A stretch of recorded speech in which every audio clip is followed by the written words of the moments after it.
Good afternoon and welcome. Thank you all for coming. I'm Greg Cash. I'm the president of the French American Heritage Foundation. I would like to acknowledge our past president who's in the hall talking to the fiddler, Mark Labine, who was our founding president. And he decided 8 years was the limit, so he talked me into doing it. So, but very, very pleased to do so.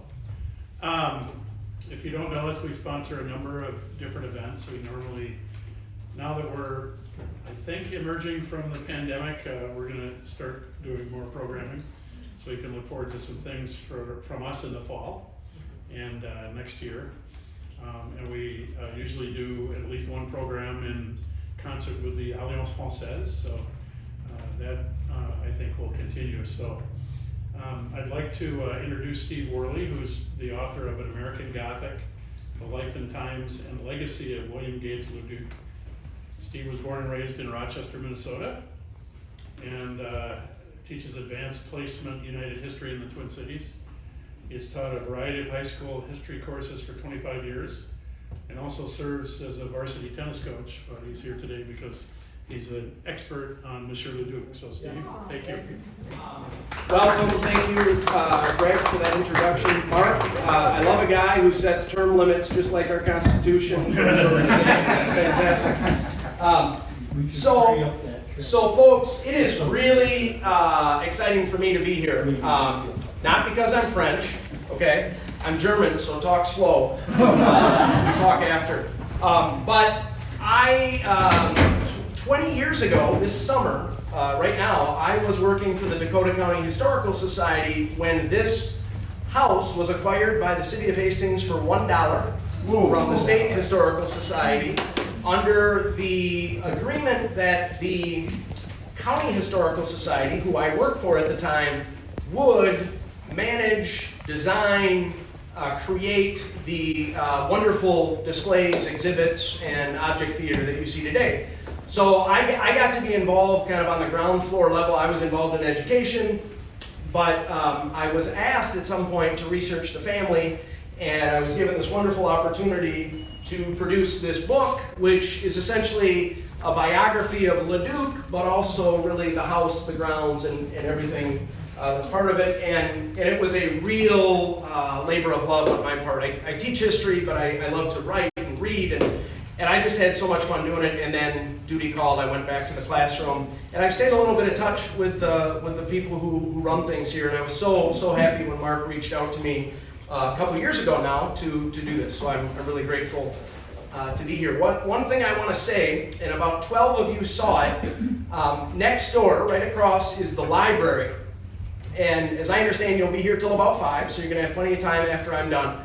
I highly recommend that you go in there, and I'd be happy to help. If we can get about 12 people in there, there's a wonderful, what's called an object theater, and you see a nice little 12-minute film about the history of LeDuc and the family and the grounds, and it's just a nice way to put everything in context. And it will cover things that I'm not going to talk about because I've kind of made this specific to your organization, so I highly recommend that you do that. A couple things I want to point out. In that room, you're going to see a framed picture that looks a lot like that, right over there. If I can draw your attention, I apologize if you're in the front. Don't hurt yourself looking over there. So that is LeDuc painted at Lookout Mountain in Tennessee. Now there's a great story about how we got that. I was up at the Minnesota Historical Society doing all this research on pictures and the family and trying to put all this together. And I found out that the State Historical Society had a copy of the original canvas of LeDuc at Lookout Mountain.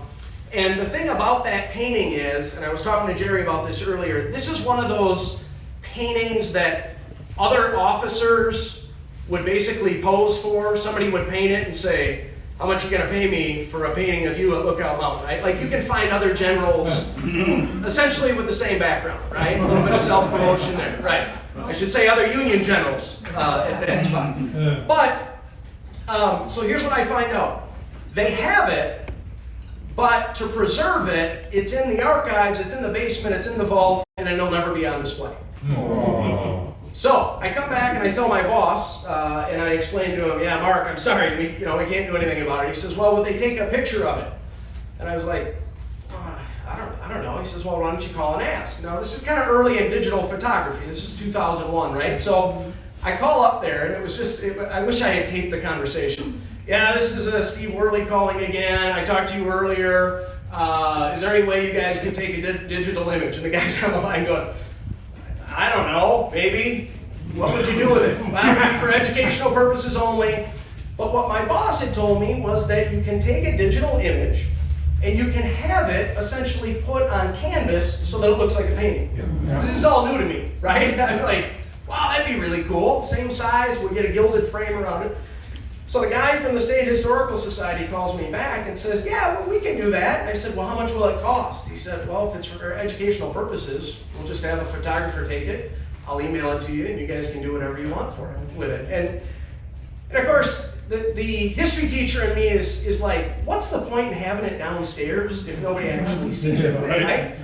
So that right there is the product of a digital image put on canvas, and you can even see little cracks in it. I mean, that's what's so great about it. It looks like the original copy of the painting. And then when you're in the library, you see one that looks the same, it's a little bit smaller, it's actually a television screen. That for those of you who have already seen the video, it morphs into a video. So I think that is a great example of getting creative with historical archives and realizing if you can't use them to tell stories, what's the point in holding on to them? So my whole project 20 years ago was starting with LeDuc's birth and moving forward. But Mark got me thinking a little bit about LeDuc's birth and heading backwards in the other direction, because he's got a fascinating lineage that comes from France. So I thought I'd do that. And then if you wanted to learn more about LeDuc, that's what the house is for, right? That's really what the house is for. So William Gates LeDuc in 1848, William Gates LeDuc during the Civil War, and then William Gates LeDuc in the 1880s when he was trying to make a lot of money, but also serving as agricultural commissioner in Washington, D.C. So we've got three different shots of LeDuc. I would be remiss if I didn't tell you one of my favorite stories about LeDuc during the Civil War that I came across in my research. So many of you, I think, are familiar probably with the author and medical school teacher, Dr. Oliver Wendell Holmes, who was part of the kind of Boston Brahmin. He hung out with a lot of the big Boston intellectuals in the 1820s, 30s, and 40s. His son, Oliver Wendell Holmes Jr., who served in the Civil War with a Massachusetts regiment and wrote a book called Touched with Fire. And of course, many of you probably know, particularly the lawyers, attorneys in the room, that Oliver Wendell Holmes Jr., after the Civil War, after being wounded 3 times, to the great dismay of his father, announced that instead of becoming a medical school student, he was going to research what he considered to be a very noble profession, which his father thought was a anything but noble profession. He decided to go to Harvard Law School. And he then goes on to become the Massachusetts Supreme Court Chief Justice and then Associate Justice of the U.S. Supreme Court, serving for about 30 years. Huge influence. He's known as the Great Dissenter. But here's the story I wanted to share with you. At the Battle of Antietam in September of 1862, Holmes is grazed in the neck, the second of 3 battlefield injuries that he's going to have over the course of the war. And I had heard that Oliver Wendell Holmes Sr. had sent letters to William Gates LeDuc, but I didn't know what the connection was. I had no idea why this Harvard Medical School doctor and poet would be writing to LeDuc, and then I found out why. I found a wonderful book here it's called Yankee from Olympus, and I found this book, and I decided to go in the back and see if I could find the name LeDuc, because this is a biography of Oliver Wendell Holmes Jr., and sure enough, I found a 2-page reference to LeDuc, and it's a doozy. Okay, so I'm just going to share this with you. Captain Holmes did not retire when the Union Army announced to pull back from the church. He lay on the ground where he had fallen, shot through the neck. A voice spoke above him, "You're a Christian, aren't you?" Holmes tried to open his eyes. The blackness closed on him again. "Well then, that's all right," the voice said, and passed on. It was the regiment chaplain. No man with a bloody hole in his neck could live. Better that he should die a Christian. Another voice spoke. Another voice spoke. Father, I think you'd agree with that, yes?